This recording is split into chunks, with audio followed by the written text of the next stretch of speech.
Welcome back to the channel. This is Warhammer Man Studios, and I am Warhammer Man. And today we're just going to take a look at the next step of our little painting process that we're going through over here. So basically, I was working on the Kill Team commission set, and I had an opportunity to go through and just sort of like pick out a little bit more detail. So essentially, what we did was we did an aluminum paint job on this spray. And then went back through with the copper, or it's Balthazar gold, is what it is. Went back through and just picked out like the trim and some of the details, keeping it real clean. And then let's just grab a couple of these. Did like the tank as well. This big guy. Just going through, kind of picking out all the details, so that we get like a nice contrast between everything.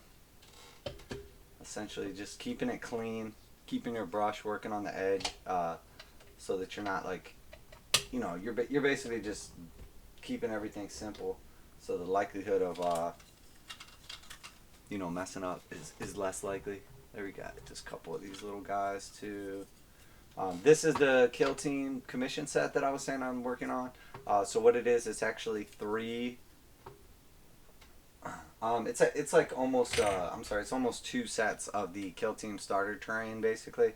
It's a little different. It's just a tiny bit shy of two sets essentially, but it's just it's the perfect amount of terrain for an actual board. When it's all finished and everything, I will set it up on a board and basically just put it out like display for how you could like potentially set it up, if you were gonna play on it or whatever. But we basically just went through and, consistent. I like to go through and put the same colors in the same places. Just keep the whole set consistent. Keep it all looking good. Keep it all looking clean. And then we'll go through. It's funny because you think, oh, well, it doesn't need to be clean. It's like going to be weathered and outdoor and this, that, and the other. Well, you want to, like, for me, I want to start with like a super clean paint job, and then I want to go through. And then I want to make it look like it's weathered and it's worn and this, that, and the other.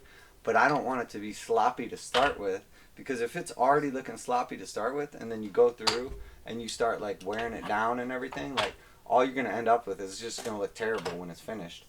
Because, it start off sloppy and then you're just making it sloppier basically by like wearing it down and taking it away. But yeah, I'm basically just going to be doing like a wash bath for all this stuff.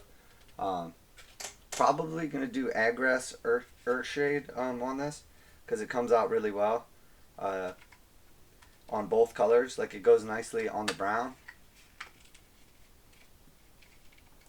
And I guess I can show stuff like this. Like I don't glue like the little doors and stuff like that. So when you get it, I might stick the door on there or whatever, but you can always just pop it back off. Play with it, because stuff like that you can just like throw that door on the ground or something like that and it looks like it just got like blasted off there, or you can just leave it in and it's not going anywhere. But I mean, I try to just leave as much stuff like that as I can, and then if you decide you want to glue it, that's fine, that's your choice. But basically, what else we got? A lot of the other stuff is actually in the back here as well. On the table, like all these pieces, I still have to go through and do that. The floor pieces and everything. The legs are done, obviously, in there. They look good. I still have a couple more pieces to work on, but I did just want to essentially show how those look. And then you can see also in the same setup how we have it right now. I basically went through and this is the Dark Uprising set right here. So this is our rust color right there, and then we have our Retributor armor is our gold accents, and the Leadbelcher is the metal accents.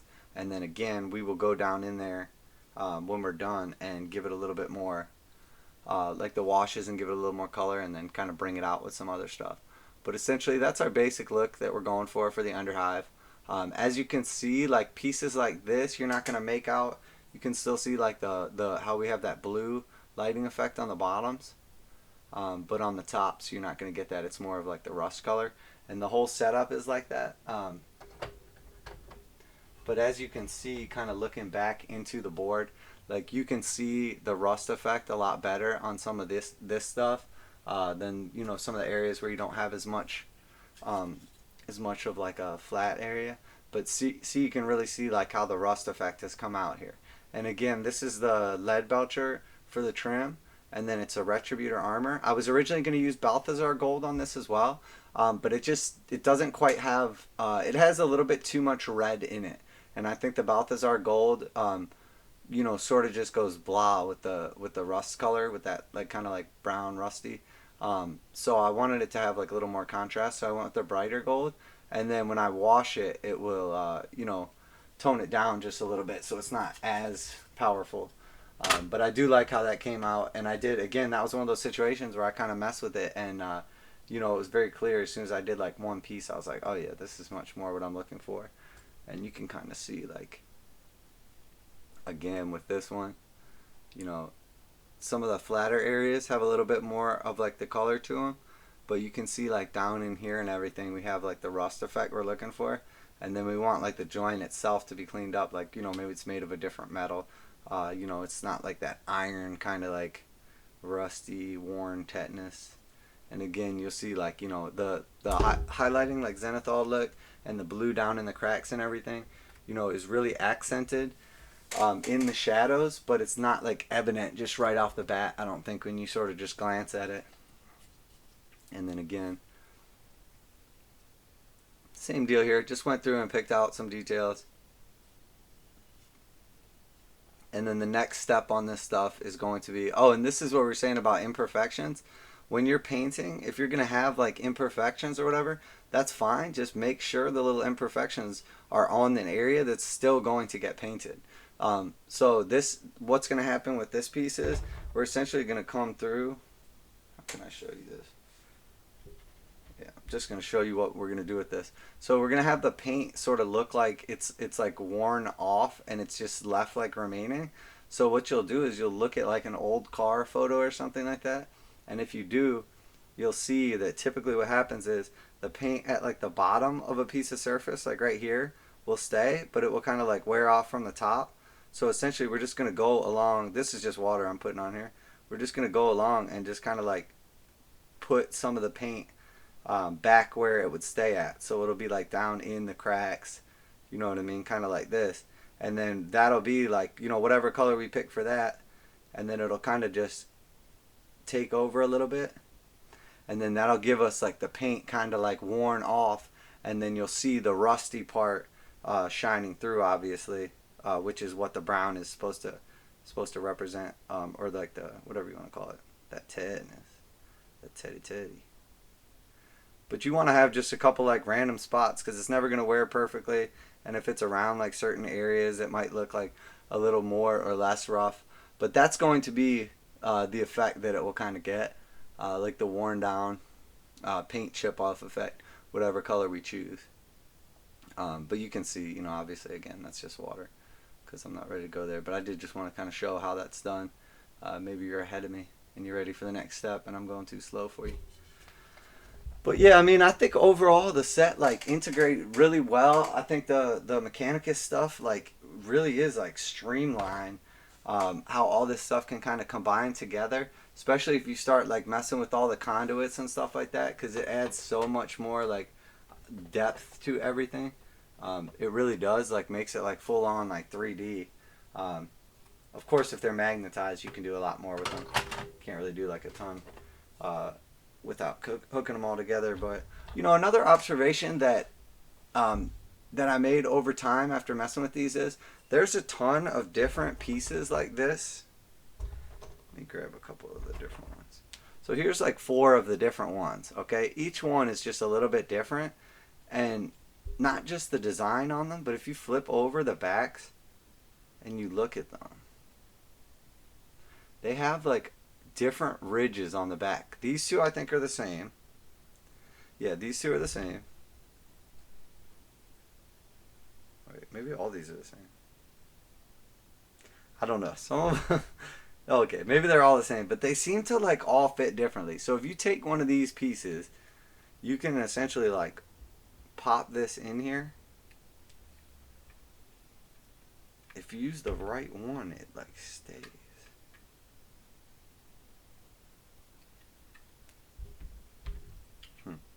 Maybe not. I should have practiced this ahead of time, because there's like different pieces that stay better than others.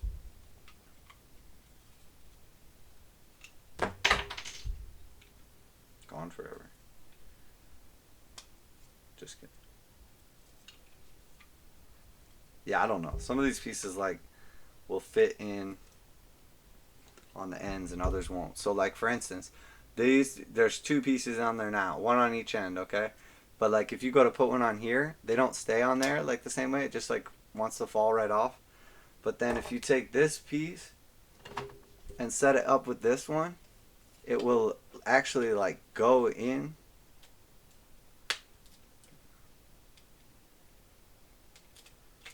Will actually go into there and stay in the same way. So some of the joints are like meant to like pressure fit attach, and they do, and they work really well. But again, it's only some of them. So you have to kind of like pay attention and learn like which ones stay like that. And again, you'll notice it with like these ones too, where they have like that ridge in the bottom there. There's like a little design, and then you'll notice these have like tiny little like teeth that stick up just a little bit. You see that little like ridge teeth? So if you take it and put it right here, and you just basically spin it. Oops, I think I missed it. Yeah. And then once you get it, you know, spun into the right spot, you know, it's not going anywhere obviously. And then it's the same deal with this thing. It fits like, basically just like pressure fits, and then it will stay. So a lot of this stuff you never need to glue, you know. I didn't realize that at first. You know, I started messing with it a little bit, and again, I started thinking like, okay, this has a little lip on it, that has a little lip on it, will it fit in here? And it's like, no, no. And there's really just like, you know, every piece is sort of like a little different. That's kind of what I didn't like about this at first, is it's not really like uniform. But then if you find the right piece, it will stay in that one. So, and again, there's like a million little things like this, because it'll stay in one and it won't stay in the other, and you look at them and say, I'm pretty sure they're the same. But they're not. There's like tiny little subtle differences between them. And, you know, you'll figure it out, obviously, over time if you start messing with this stuff. But it took me some time, I'm not going to lie. And I could not figure out at first in a couple situations. I was like, why is this staying here and it won't stay there? Because, like, if you take that same piece I just put on there, it won't hook onto this spot right there, but it looks like it's the same. Oh wait, maybe it will. I might have said that wrong. I think these two are the same. That little one is the same as this one.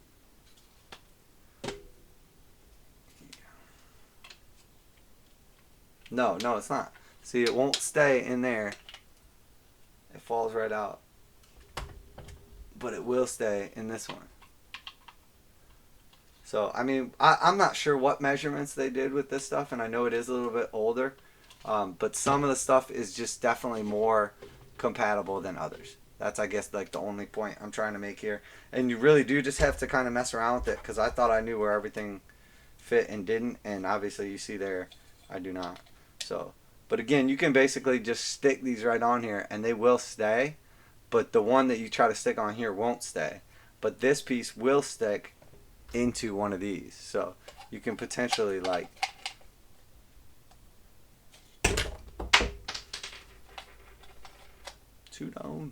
when you put them like this, you can stick it out like the side like that essentially, and go for like go